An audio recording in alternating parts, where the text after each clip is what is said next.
Okay, so now what we're going to do is we're going to do our first assignment that's required for this week, and it's basically just showing us your local dev environment. Okay, so I'm going to click into here, and actually this is no longer three. The reason that is what I talked about last week. We should only have two repos because I no longer have you do the Git. Um, sorry, the GitHub pages on your own. So now we only have two. Okay, so let's talk about what you need to do here. So on your local system, I'm where I left off, so I'm going to clear that. I'm going to go ahead and close this. I'm going to close this. I'm here. I'm in my public repo, right? So I'm going to do this. I'm going to do git, okay, log. So git log's kind of cool because it's basically the same thing we were looking for over or looking at when we were looking at the history over on GitHub for your commit history. But this shows you from the very beginning the different commits that have been done to where, and actually there's more commits. And the reason I know that is this little dot here, these two little dots, a semicolon. This colon here, if I hit enter, it's actually showing me I have a lot more. So you may not. I might just have a lot more because I've done a lot more in that folder. But it's actually showing me for my PWD. I think I can just go in there. Yeah, I just have a lot more of them than you do. You're not going to have all these that I have in here. But this shows you all the commits that you've done. Okay. And in this case, if I'm at the end, can't I may have to. Oh, and this is good. I showed you this before, but for some reason, the end is not showing my prompt. I'm going to close that again. I'm actually going to go back. I'm going to do a plus. Because you can also, by the way, here, and it's good talking about it for just a minute here, is you can set the default. So for like me, for the setup, and I think I ended up having to do a few more steps here to configure it to be the default. I think I ended up going into here and going to command palette. I'm just going to kind of play here. I'm going to say default terminal. Is it in there? Oh, select profile. Is that it? Oh, bash, and it's under profiles. Okay, bash. Oh, it already exists. Okay, so this might be something that VS Code has fixed. So if for some reason, I'm going to kill that one as well. If for some reason, when you come into VS Code, and it looks like this, and you go into terminal, and if you're not getting whichever terminal interface you want, so again on Mac it's ZSH, but even Macs have a bash terminal. Generally on the Mac I recommend ZSH.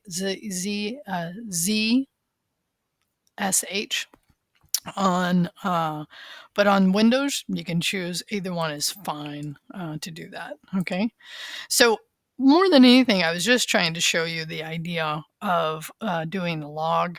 And then we talk a little here about the terminal that you have. If you hit plus by default, you'll get whatever your default setting is. You can also, though, down arrow and select another one. Like that's the traditional, what we call command prompt for the operating system. I don't even know Git. This is just me playing for a minute here. Yeah, so you actually have it as well. You have, and the reason I say have it is Git as well. You have it here. So that's kind of cool. Oh, you can't do clear though? Okay. So again, the way you can always, if you have many of these setting here. Okay, cool. All right, so the last thing I want to show you before we actually talk about how to submit is something that can be kind of good to know. If you wanted to keep your VS Code in this way, meaning you have your base folder with your two repos here, that's fine. And if you happen to be working in, let me go ahead here. You all already have this, which is a folder called lecture. See, my keyboard is really funky. Lectures, right? And let's just say in there, we're going to end up working in here this week soon. So maybe I could go ahead and do another folder called HTML CSS. All right. Okay, so now I have a folder and a folder, and inside of here, I'm going to create index.html. Okay, and now when I've done that, right, I now have, now you already had lectures, but I've had you now create a new folder called HTML and CSS, and in there, I created an index. Now we'll play with this when we get to the lecture in a little bit, but what I want to show you is if you come over here and you do terminal, and you were trying to do the get workflow, like if I did get status, I'd get the error. Again, get is really hard because you say it in so many different contexts. But let's see. Do you remember how to fix this? Right? I showed you different ways to fix it. Okay. I showed you to change directory, Rio paste, right? Rio pub p private, right? Because I'm in the private repo, right? Because that's where I'm working. Remember, I'm working in the private repo right now. You could do that. You could do change directory, but you can also do this. You can right click and you can say open an integrated terminal, and it'll just do that change directory for you. But notice not only did it change to the lectures, but it actually changed to the HTML and CSS. See that? See that? That is important to understand, is that that's one way you could do it. But I can also navigate here. If I go CD back period, that backed me up one folder. Okay, so it backs me up from the HTML to the lectures. If I did that again, then I'd be back to the base folder here. But when you're doing the git commands, you want to be in the repo itself. Okay, so now pwd, I'm in the repo. I'm going to clear the screen because now I can do git status and I can see that I have untracked files in the lecture. And now in this case, because it's also going to track the folder is now also green, and the index shows a U for untracked. Now it doesn't list them yet because I haven't done the git add star. Okay. And when I do that, now, okay, they don't change colors yet. Okay. Because all I've done is staged them. I'm going to do git commit -m. I'm going to say adding HTML CSS folder, file, and index. By the way, I'll talk about this in the lecture. There's actually a specific reason we call it an index. And then I hit enter here. That's my commit. I want you to do that same commit. And notice again, now, good. Now we've committed it. Right? And now if we do, you can do get status between those.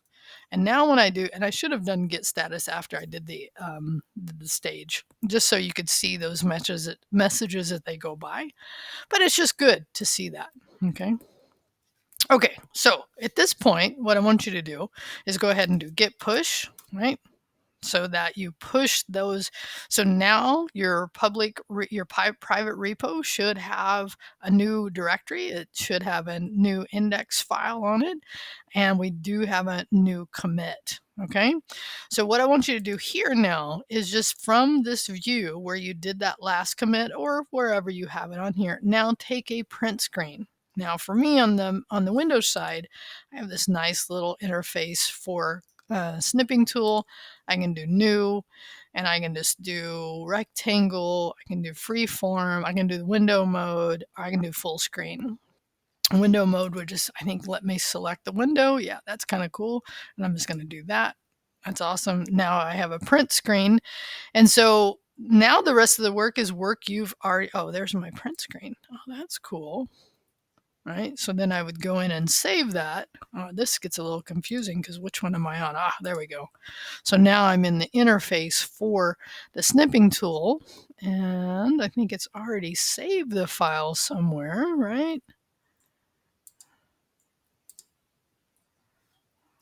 Oh, save, here it is, save as. And now it's going to, and by the way, again, file names are important when you're doing web development.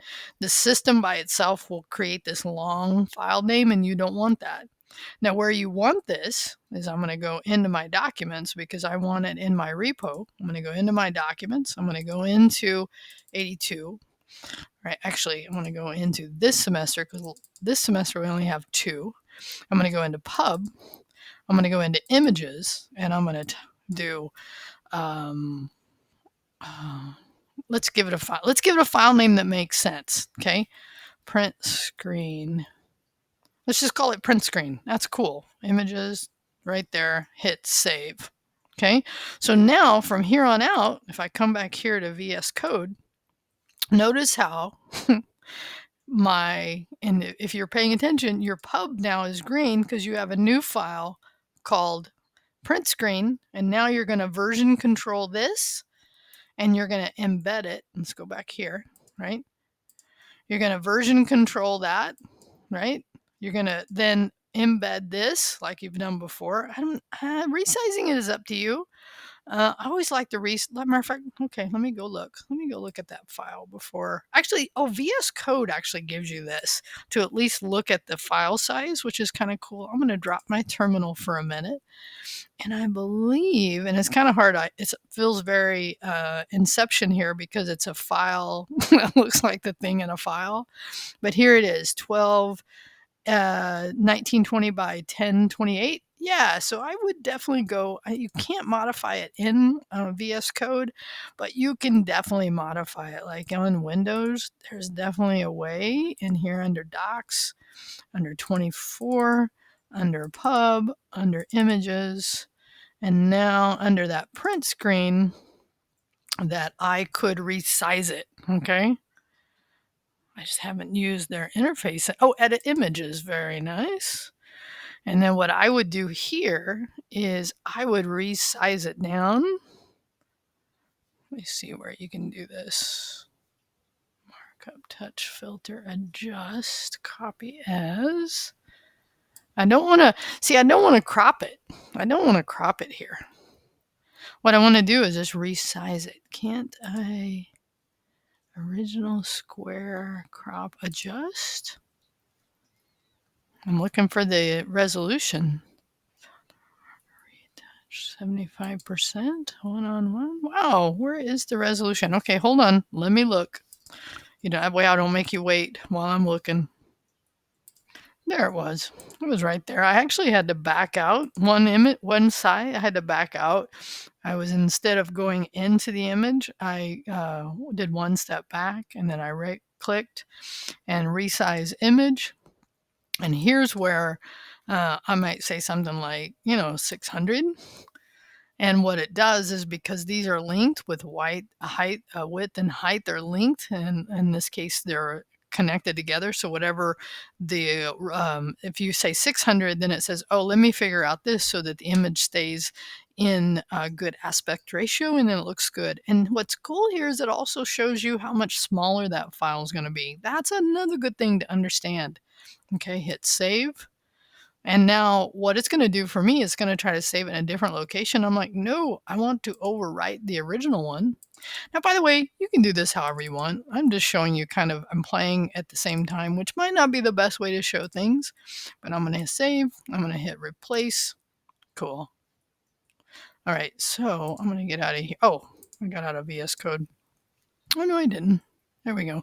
And it changed. And by the way, we can now, if we see that, 600 by 321, it's a smaller image. Okay. All right. So now now it's up to you. You now want to do the version control to add this file into GitHub, this print screen. And then what you do is in your post, you embed it like you learned last time.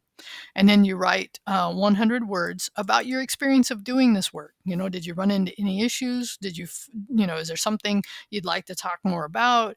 Do you feel like this was helpful to kind of spend a little more time talking about? Well, you wouldn't know relative, but, do you feel like you have a better grasp on how this all works now? All right. I'll talk to you soon.